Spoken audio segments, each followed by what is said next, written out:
A wise old monk once said that contemplation is the highest expression of our intellectual and spiritual life. It is that life itself, fully awake, fully active, fully aware, that it is alive. It is spiritual wonder. It is spontaneous awe at the sacredness of life, of being. It is gratitude for life, for awareness, and for being. And lastly, he said, it is a vivid realization of the fact that life and being in us is processed from an invisible, transcendent, and infinitely abundant source. To access that source, we use contemplative intelligence. Accessing the highest kind of intelligence that we have through our intellect, through our emotional intelligence, gets us to a place that is nothing short of accessing a quantum field that has a scientific base as much as a spiritual base. Contemplation itself actually goes beyond reason. And I say it goes above reason. In other words, it transcends reason and intellect. How many times I said intellect is sharp and it does nothing much than cut us to pieces at the end of the day. Our minds are set automatically on a trajectory to becoming more and more riddled with ego defense mechanisms. These put us into fight and flight mode, as we know. That's okay, but a new reality is staying in that mode for longer and longer. And what that's doing is creating toxic chemical reactions in our bodies and our minds. Contemplative intelligence is rarely like the mind's highest intelligence in many, many ways. Like the binary system is a bunch of zeros and ones, life itself can be looked at as problem, solution, problem, solution, problem, solution. So those zeros and ones can be the questions and answers of life. And if we listen to anything that the philosophers have got to say, like Einstein, the answers to life are actually in questioning everything. And that's really a philosophy that CQ takes. If we look at it another way, we've got the alpha and the beta brainwaves. We've got our right and our left brain. We've got our forebrain and our hindbrain. And all of these paradoxes work together in a 0-1 system to make life either heaven or hell, either chaos or order. And if we work hard at life, we tend to have more order than chaos. And as we activate our alpha waves, we relax. And as we activate our beta waves, we are pushed into action potential. And it is through that 0 and that 1 of the alpha and beta waves that we can go through and create more questions, which are answers to the original question. So if life is about questioning, you want to make sure you're asking the right questions of life. And CQ is the answer that can really get us to those right questions. Life is an unfolding mystery. You're never going to have. We've been around the universe. We're never going to have all the answers. What we're going to have is more questions, and let's make sure they're the right ones. How we get to those questions, we can clearly see. Traveled around the universe, we've been from one side to the other with the Hubble, and what do we find? More and more mystery unfolding. If we look at zeros and ones in terms of alpha and beta waves, we take action, which we do 17-hour-day jobs. We do it with pushing ourselves to the limits in our performance, with our sports, whatever it might be. If you're not activating both alpha and beta, you're in trouble. You end up having a career as a famous sportsman, and you end up swimming and winning 10 gold medals. You end up going around the basketball court and retiring and going, well, what now? And falling into a deep depression or a deep 0. What you need is to start asking the right questions. And how you do that is in silence, and then you take action. Silence and action is contemplative intelligence, and is the most important word that we can use with contemplative intelligence. It is the silence and the action that actually get us somewhere. Right now, all we're doing is action. We're ending up sick, depressed, afraid, and alone. And it's not working. What we need is a stabilization through the middle, between alpha and beta, between left and right brain. And is where we put both sides of the brain together, both hemispheres, both alpha and beta waves, both calm, relaxation, and effort and action. And we put it all together, and this is where healing, performance, and a higher life, which we've all been looking for through spiritual awakenings, consciousness, through everything that we do, we are looking for a higher purpose and a higher meaning to our lives. And we can actually find it not in the action, but in the silence. It's not just the binary system that has an opposite. Everything has an opposite. It's not just the zeros and ones.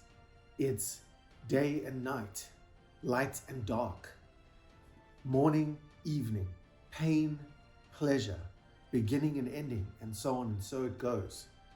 Now, if we are alpha and beta waves in our thinking, we are not just our bodies. And this is what they refer to as a spiritual side of ourselves, which is pretty much in the most technological age we've ever had, is left untapped. And it's created absolute chaos in terms of how happy people are. I think if we had to measure happiness today, it would be at an all-time low, never mind something like calm or peace. It's at an all-time low, and it's missing. It's missing in our politics. It's missing on our TVs. It's missing in our schools. It's definitely missing in the work that we do. And if we're looking at a 0 and 1, understand that our thinking has to also be, if everything else is 2, day, night, light, dark, if it's all 2, if it's both, then why are we only doing the action and not the resting states? How do we possibly think that that's going to do us any good? And people are waking up and saying, I'm doing a 2-hour sleep schedule and I'm working the rest of the time and I've already made $1 billion and so on. Is that intelligent? When you're sleeping 2 hours a day and you're working for money that you're never going to use, how can we look at that kind of thing as intelligent? And that's what's being pushed. That's what people are aspiring to today, never mind. They're looking at living lives like that because they think performance is going to make them happy. And performance is the expectation of not only the world, but of parents and significant others. A samsara, a life circle, is not an ending. The last book in the Bible, Revelation, doesn't say end. The first one says beginning. The last one says mystery, unfolding. And that is what consciousness is in itself. Your consciousness is the only thing that's really, really changing here. You're becoming more and more conscious as you go through life. And you have a very retracted consciousness in the beginning. And you expand that consciousness. And when you expand it to a certain degree, it can even make you feel like you're in a dark night of the soul. But that's only halfway there. That's not the end, right? It's always unfolding. So it's a samsara, it's a circle, it's carrying on. And then you get to the end of life one day when you don't expect it. And even that might be a new beginning. But that's not really the spirituality we're talking about. We're talking about spirituality in terms of taking enough time to stay still and see who's running that dialogue in my head, because that's not me. I can say hello in my head and I can hear it, but it's not me because I'm hearing it. So there's 2, and that brings us to the word and. It's stillness and action. It's alpha and beta. It's zeros and ones all over again. And what we've got to realize is one without the other causes chaos. The 2 together are literally what produce order, not only in the system, the universe, every other system, the system of the brain too. If we're only using one, if we're on, if we're pushing, if we're trying to do the same things over and over again that don't work for us, bang, we're going to hit survival brain, back of brain. That brain is still trying to push you forward, but it doesn't have any nuances. There aren't any. The answer is slow down. The answer is stop. Stop doing that. Your fight, flight, freeze is no good at stopping doing that. It'll throw you into an anxiety attack when there's nothing around to even scare you. And this is the power of the brain and how we need to get out of it. What separates our animal self, our lizard brain, monkey brain, whatever you're going to call it, is like living like an animal. You don't need to live in survival mode because you have the imago Dei, you have the image of God, and that is your empathy, your ability to choose an attitude like everything else. Everything else, the banana, the world, the river, the sea, it's all giving. And if you're not giving, you're going to be in pain. You're going to be resisting, so you're going to be in pain. And you don't have a progressive, joyful, happy, peaceful life when you're in survival brain. So what contemplative intelligence does is allows you to perform at your peak with laser focus. And after that, be able to take laser focus on stillness, centering yourself, becoming peaceful, where your brain waves actually start creating something new. They start pushing you into your prefrontal, where of course they believed the third eye was located. Of course they did. Because that's where creativity is. That's where new questions come from. If you're in anxiety, depression, anything, you're going to be in the back of your head, you're going to be asking the same questions in the wolf hours of the evening, lying awake at 3 o'clock in the morning, and you're never ever going to get an answer. And you end up frustrated, angry, tired. You cannot reproduce energy unless you are activating your alpha and beta waves together, your zeros and ones, your own cosmic system. And because when you lose that energy, you turn off. And when you turn off, pain is activated to tell you, hey, your hand's on a hot stove here. You're stuck. So the only way out of it is not more obsessive thinking or intellect. It is, as our wise old monk said, going beyond the intellect. And that's transformation. Nothing fancy, it's scientific, it's math. You go above yourself. And that's true management. You've got to manage yourself as a witness, as an observer. Eckhart Tolle, everybody's been telling this us for ages. You've got to show up in reality and look at what's going on. And that is contemplative intelligence at its core. It is the space, the silence, the mystery. It's out there. If you fly up in a rocket, you'll see it. Nothing but space, silence, and mystery. It's the same in your head. And if you're not activating that stuff, you're losing out. When an athlete says, I'm in the zone, he's using his contemplative intelligence to be in that zone, where everything is flowing. So it's here in your prefrontal cortex that people have told us for centuries. This is the place where we see without seeing. It's not about vision. It's about no vision. It's about what's already there. It's about seeing without seeing. I was once blind, but now I see. CQ is that part of our brain which sages have been telling us existed all our lives. It sees without seeing. That's what it does. It sees without seeing. It's not a vision. It's already there. It doesn't need a vision. In fact, you're getting rid of the vision.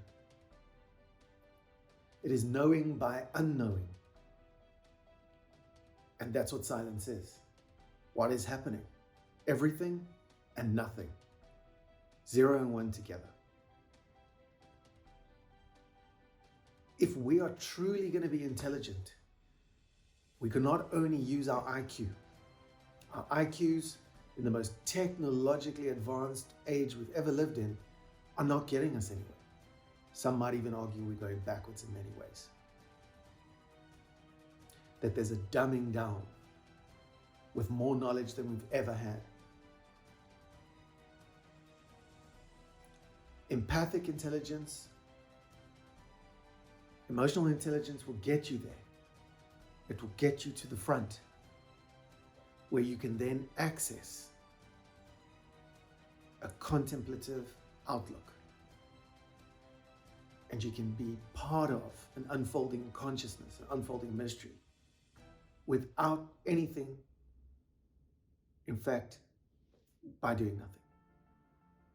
It's available to everybody, it's free of charge, it's accessible everywhere, it's everything. And it is like a zero, you cannot divide it. You cannot do math on a zero. And that's what the space is.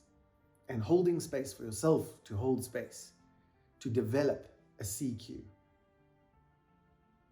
is where the next generation of medicine is going to go, into self-regulation. And we do that through mind yoga, meditation, yoga, stillness. So I'm always asking people who they are without their story. And that's pretty much what we want to talk about today. Is your authentic self. Who were you before the story got complicated and perhaps, like many of us, messy? And in the very beginning, we're born at a young age and things are going marvelously, and then we turn 2. And at 2 years old, we make one of the biggest decisions we'll ever make in our lives. Is the world a malevolent and violent place? Or is the world a safe and loving and caring place? And that decision, that split that we go through, really shapes the trajectory for the next 7 years of our lives. Maybe the whole bunch of it. And that decision apparently is made every 7 or 8 years. But something happens as we grow up.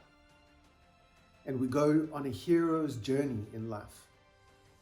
And we experience a lot of pain and a lot of pleasure. A lot of trauma is experienced for most people in childhood, which ends up becoming adult disease. Addictions and depression and stress response all begins with trauma. And it can be many years or decades until we can actually deal with these things. So the main part we want to talk about is who you were before your story. And who you are is a person without ego defenses. There was no need for ego defenses. We were being cared for and nurtured and loved in an environment where we got what we wanted when we asked for it. Life then becomes complex, challenging. We go through traumas and stress. And it's that closing off that makes us not only codependents, but that makes us respond to stress in a negative way. And add on a decade or 2 or 3, and that stress literally becomes habitual. It becomes our body. The thoughts that we have about stress are our story in the mind. The emotions that we have in our body are our body's stories about how we've felt. And what happens is we develop these ego defense mechanisms over time. And as we know, we're prone to certain personality disorders, certain dispositions, eccentricities, anxieties and fear. So from going from somebody who doesn't have a story to a person who has a story can often not be as simple as we might first expect. Our ego defense mechanisms are created through a personality. Persona, of course, meaning mask. And we mask what is inside with happy smiles, happy-go-lucky attitudes on the outside that sometimes wear thin. So we put on masks and we start living 2 lives, an external, outer, smiley life, and an internal, inner, maybe not so happy life. And when people ask us how we are, we say we're fine. And when people challenge us, which is more important, we quickly close off. We've been hurt in the past, and it's not going to happen to us again. So we close. And it's our ego defense mechanisms that help us do that. So we can learn from a very young age to judge a situation in the fraction of a second. And when we judge these situations, it's an ego defense that stops any form of attack from occurring. We can play the victim. We can learn how to people please, to get what we need, to not be hurt, to comply. So without proper work, our minds are set on a trajectory towards getting more and more closed off, riddled with these ego defense mechanisms. Just like keeping fit keeps our bodies capable, so exercising our mind empathically, lovingly,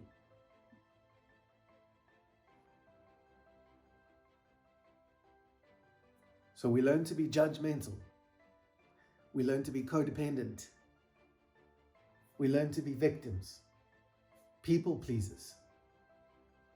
We learn how to use anger, how to turn on and off a situation. Second to a bird of prey, human beings have the sharpest eyes on the planet. They were designed that way so we could sense danger miles ahead of us on whichever path we were traveling. We'd be able to see snakes in the grass, and we'd be able to see them with a sharp, laser-focused eye and avoid danger. But if we stay in that mode of survival that it creates when we see the snake, we're going to start seeing sticks and pieces of rope as snakes as well. And we're going to jump every time we see them. Over time, it can create not only moods and attitudes, but it can create a person in terms of a persona. And that person may not be the person you were without your story. We can come across as judgmental, selfish, narcissistic even. These things don't help us in our careers, in our relationships. They don't help us with performance, and they certainly don't help us with our anxiety. Understanding that we're in threat response and we need to get out of it is what CQ essentially does. It is about understanding that you need to go above yourself, your persona, your defenses, and see yourself and the situations around you for what they really are. And what the situations normally are not as stressful, are not as chaotic, and are not as frightening as our minds might have us believe. So the work of CQ is essentially going to take you to the place you were before you created your story to protect yourself, which was an essential thing that you had to do. We all had to do it. But overprotecting ourselves, over-defending ourselves, means we're at war. And we're at war with other people. We're at war with opportunity, and we're at war with purpose. What we need to do is learn how to switch on. And once we switch on, which we do here, creativity, spontaneity, ingenuity, and all these amazing things return to us. The downstairs of the brain, the survival part of your brain, has no time for creativity. Never show a hungry person the view, I was always taught. It's not going to work. You need to look at your needs, certainty, uncertainty, significance, and where you are in your life. If you need love and belonging, growth, wherever you're going to be, and you're going to be able to activate that side of your life through your prefrontal cortex. Far better than you're going to be able to do in a survival frame of mind. So over time, not activating the front of our minds, where all this magic and mystery supposedly lie, there comes a cost. And the cost is how we feel, think, and do life. If creativity is in the front of your brain and we're always at the back of our brains, how can we expect to have any sense of adventure, any sense of curiosity and fascination with life? How can we be anything besides bored, dull, and jaded? That is the cost, without us even knowing, of that our insurgents make by keeping us over-defended in this fortress and closing us off to the best of life. And so the hero's journey that we all have to take in this life seems to be going back, returning to the authentic self. Our ego insurgents that drive the creation of more and more ego to the point of grandiosity, narcissism, absolute judgment of everything else, leaving us without any gratitude, takes us away from who we were without our story. So we end up creating, each and every one of us, as we survive and forget how to thrive, 3 master insurgents: fear, distrust, and drama. In drama, we're always creating things to distract us. In fear, we're always anxious, worried, deeply concerned. And distrust breaks our relationships, makes us judgmental and jealous, makes us egotistical. And our 10x insurgents develop from these 3 groups differently for each and every one of us. Our 10x ego insurgents are there constantly reminding us about the trauma we experienced as a child. No matter what, we were codependent and we have all experienced trauma. And our 10x ego insurgents are designed to go there like soldiers winning a war for us and judge a situation as dangerous and make us the people pleaser and make us anxious and make us be eccentric and odd, where we exclude ourselves and we think we don't fit in. It is moving from those insurgents back to sacred self that the CQ process activates. It uses your head and your heart. It uses action and silence, the space between the bars holding the tiger, to activate a higher self, a higher form of thinking than intellectual thinking.